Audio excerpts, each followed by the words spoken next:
soon as you said that, it made me think they had a interview with Boosie that came out on the Breakfast Club, and he kept talking about God. And I'm like, now he's going to jail, you're talking about God. That's where God wanted him to go. And it just like that, Boosie cut him off. Went to Lad TV, running, calling the man a snitch, calling all that stuff. Whole album done with T.I. And their kids was friends, hanging out, doing all this stuff. And now it was like, boom, he was cool. I'm not messing with T.I. no more because there's these rat allegations and I'm cool. Now you fast forward a couple years and you're not doing this, you're not keeping that same. Charleston has never hesitated to go at Boosie, and for years their tension hasn't been subtle. It's been loud, messy, and very public. This wasn't some quiet disagreement that faded over time. It was constant back and forth, with both men trading insults and threats across every platform imaginable. But this time, it crossed into territory that couldn't just be brushed off. What started as a war of words suddenly shifted into something heavier, more serious, more volatile. So we really don't believe our knowledge. Because if we did, there's no way we wouldn't act on it. Your knowledge is transformed, and it makes you seek the path to understand your knowledge so you can execute through wisdom. Most of them know a bunch of shit but can't execute it. When Charleston turned his attention to Tootie Raw, Boosie's son, everything changed instantly. Boosie wasn't about to dismiss this as internet chatter. The reaction was explosive and the fallout hit hard. After Charleston fired back publicly at Tootie Raw, the situation spiraled into what many now call the most dangerous chapter in the long-running Charleston White Boosie feud. Family was no longer off limits. They were now in the direct line of fire. What had once been two public figures clashing suddenly became personal, emotional, and reckless. Tootie Raw, whose real name is Torrance Taylor, was pulled straight into the drama after defending his father online, and his responses followed a familiar pattern. I see you are in comedy, or on your comedy tour with Woody. Three going on, this will be the third straight year. Hey. So I've done over 400 comedy shows. Why comedy tours? Because I didn't know what to do. I was on the internet, frustrated. Saying I'm gonna come play a character, and I'm gonna use my frustration, my education, my knowledge, my theatrical skill. There was anger in his words. There were threats, the kind of language that's often used to answer disrespect in the environments he grew up in. In that moment, this stopped being a debate between two grown men with opposing worldviews. It turned unstable. This wasn't just one generation arguing anymore. It became a multi-generational showdown where threats and accusations of police involvement moved front and center. Tootie was around 19 or 20 when he started messaging Charleston White, pushing back against the non-stop attacks on his father, Sharon. He was young, emotional, and loyal, but his involvement shifted the entire dynamic. His messages were aggressive, full of insults, warnings to stay quiet, and even statements saying he hoped Charleston would die. First, you talk this street, and from what I understand, in the streets or even in the federal prison system, you have to have paperwork and documentations to show. And one thing we know about being in trouble with the law, part of your constitutional rights, homie, is you have a right to confront your witness. These were exactly the kinds of reactions Charleston's provocations were known to spark. But once a son stepped into the fight, the rules changed, and Charleston adjusted immediately. White didn't treat Tootie like an angry teenager deserving grace. He treated him like a full participant who knowingly entered hostile territory. And in Charleston's world, that meant adult consequences. No softness, no leniency. Charleston White publicly claimed he was responsible for Tootie Raw's arrest.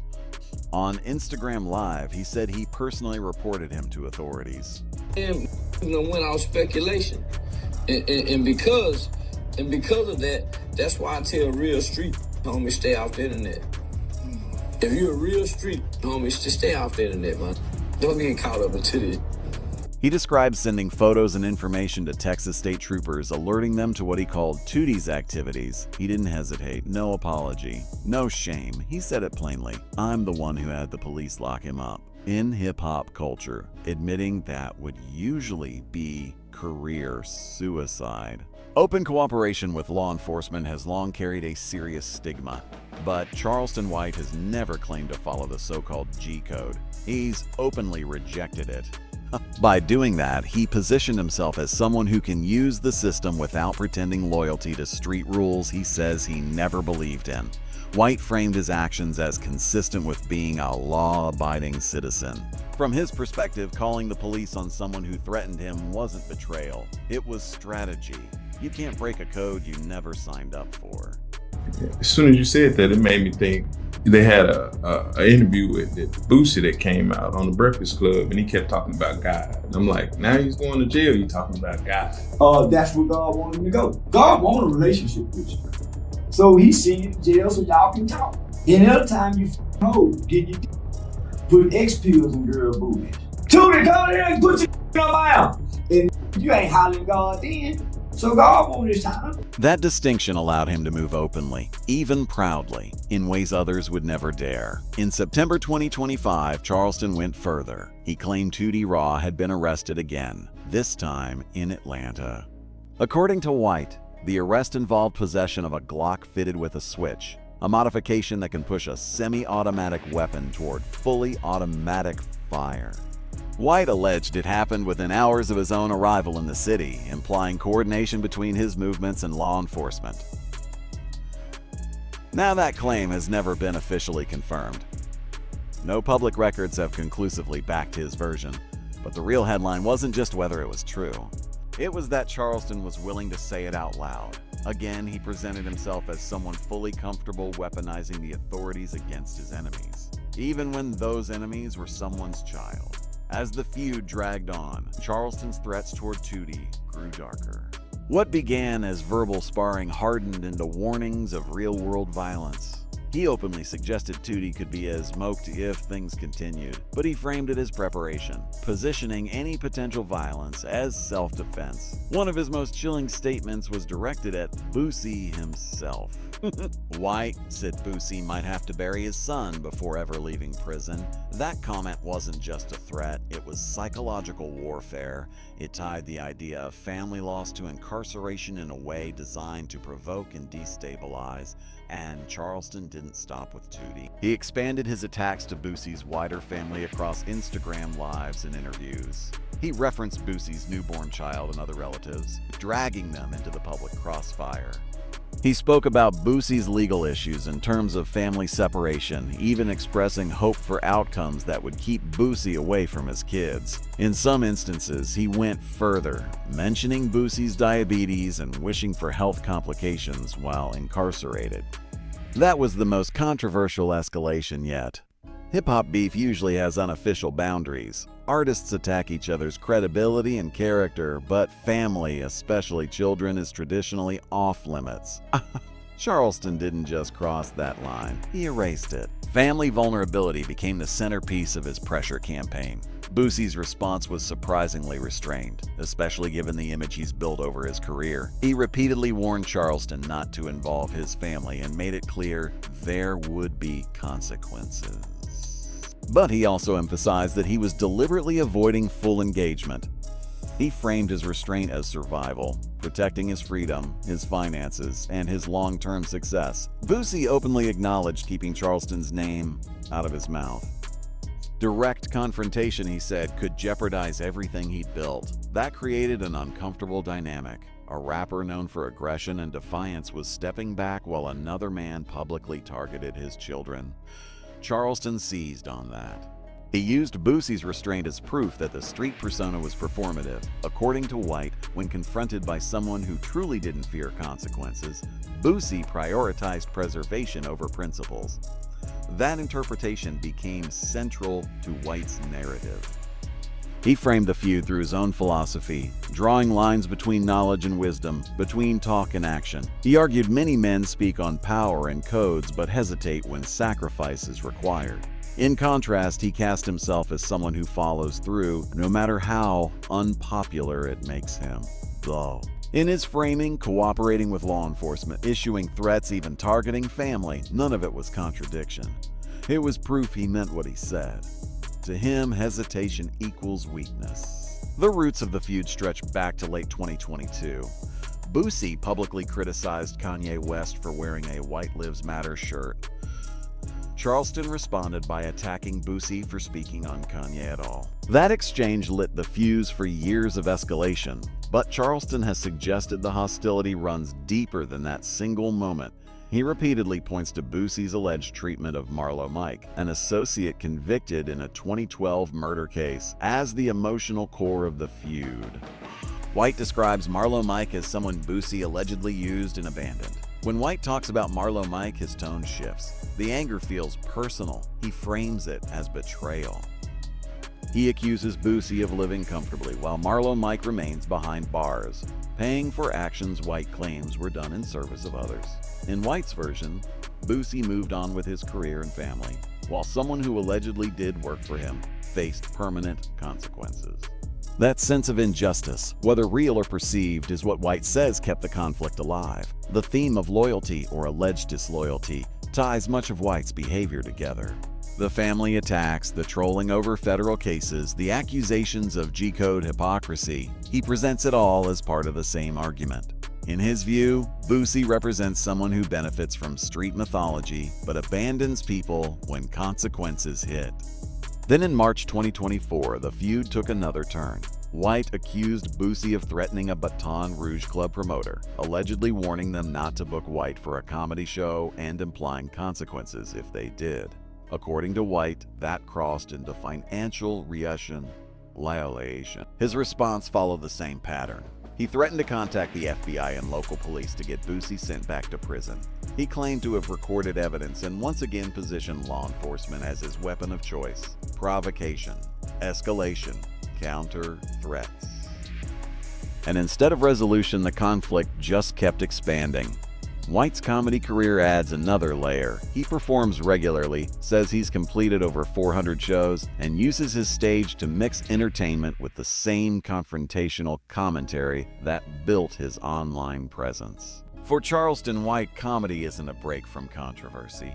It's just another battlefield. The allegation that Boosie tried to interfere with Charleston White's bookings suggested this feud was producing real-world consequences. It hinted that people behind the scenes were starting to tread carefully about being linked to either man. This wasn't just online noise anymore, bro. It was influencing business. Decisions were being made differently. White has openly admitted that parts of his persona are theatrical. He said he studied drama, understands performance, and knows exactly how attention works. He'll admit to playing roles. But he draws a sharp distinction between what he calls calculated performance and what he accuses others of doing. In his version, he owns his exaggerations. Meanwhile, he claims Boosie and others hide behind personas they won't admit are constructed. As of early February 2026, there still hasn't been any physical altercation between Charleston White and Boosie. Viral jokes about a Netflix boxing match or an April 1st, 2026 fight night are clearly satire, clickbait, not contracts. The conflict continues the way it always has. Interviews, Instagram lives, reactions to court updates, and old clips resurfacing for new audiences. The family warfare angle remains the most dangerous piece of this entire saga. Tootie Raw's legal issues, no matter how they started, carry long-term consequences for a young man's future.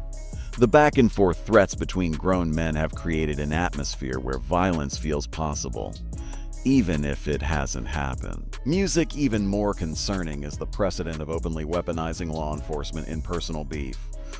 Once that tactic becomes normalized, it doesn't stay isolated. In other conflicts, the fallout could be far worse. Observers have pointed out that White's willingness to cross lines most people avoid has made him a unique force in hip-hop controversy. His influence doesn't come from respecting the culture's rules. It comes from rejecting them entirely. Whether that makes him bold, reckless, or just strategically brilliant depends on who you ask.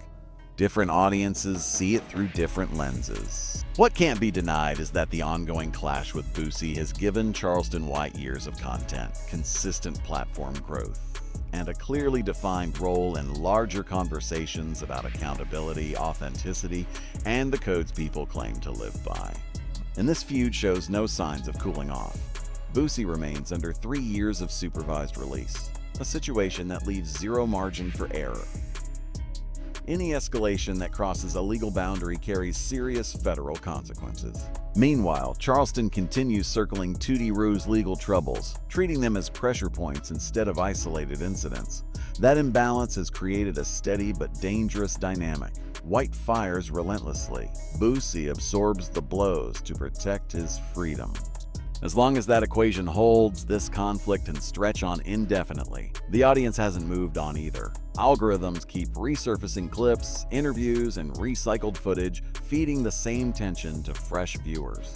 Both men have settled into roles that generate attention whether the story ever reaches a true ending or not. Every new clip reinforces the narrative instead of resolving it. At the center of that narrative sits the G-Code, the unwritten street constitution built on loyalty, silence, and accountability. This is the ideological battlefield where Charleston White has aimed his most sustained attacks on Boosie. White repeatedly accuses Boosie of applying the code selectively. According to him, Boosie enforces street rules aggressively against some people while giving passes to others depending on relationships, business interests, or convenience. In that framing, the code isn't moral, it's strategic.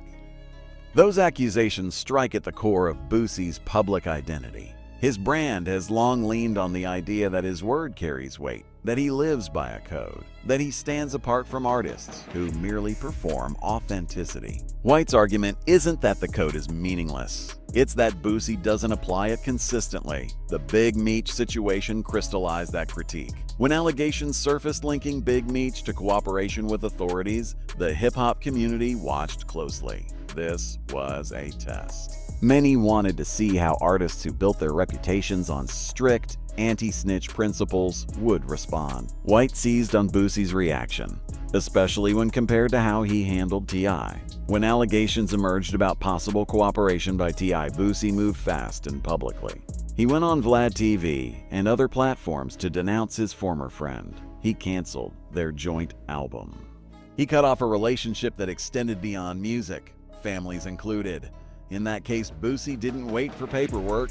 Allegations alone were enough, but Big Meech received different treatment. Boosie said he was honoring commitments he had already made. That distinction became the heart of White's argument. To him, this wasn't about facts. It was about selective enforcement, about who gets cut off and who gets grace. That contrast became one of White's strongest talking points. It allowed him to argue that the G-Code wasn't a consistent moral system. It was leverage. The Welcome Home Big Meech concert became the clearest symbol of this alleged double standard. Boosie showed up. He performed. He lent his credibility to someone facing allegations similar to those that ended his relationship with T.I. That visual was hard to ignore. White framed it as confirmation. In his view, the street code Boosie claims to follow isn't fixed. It's flexible. A rule book pulled out when convenient and shelved when not. According to White, the drastically different treatment of T.I. and Big Meech showed that the code functions less as a moral compass and more as a weapon, used to punish some while shielding others. White's position outside the street framework gives him space to critique it differently. By openly identifying as a law-abiding citizen and rejecting street rules entirely, he removes himself from the burden of proving who did or didn't cooperate. He doesn't need to confirm whether Big Meech snitched. He doesn't need to validate allegations against T.I. His argument operates above that, pointing out that the loudest defenders of the code often bend it when their interests are involved. The Terrence a Gangster Williams situation added another layer. Williams, half-brother of Birdman and Slim, faced backlash after assisting authorities in closing cold cases while serving a life sentence. Boosie publicly labeled him a snitch, arguing that his cooperation damaged Cash Money's image. But White emphasized a distinction. The people Williams allegedly gave information about were already deceased. No new indictments, no fresh prison sentences. The impact was historical, not immediate. In White's view, the outrage felt performative. He contrasted Boosie's condemnation of Williams with his defense of Big Meech. One man was criticized for clarifying old cases involving dead individuals. The other was supported despite allegations that could have impacted living people. According to White, that contradiction only makes sense if the code isn't really about loyalty or justice, but power, about who gets labeled and who gets immunity.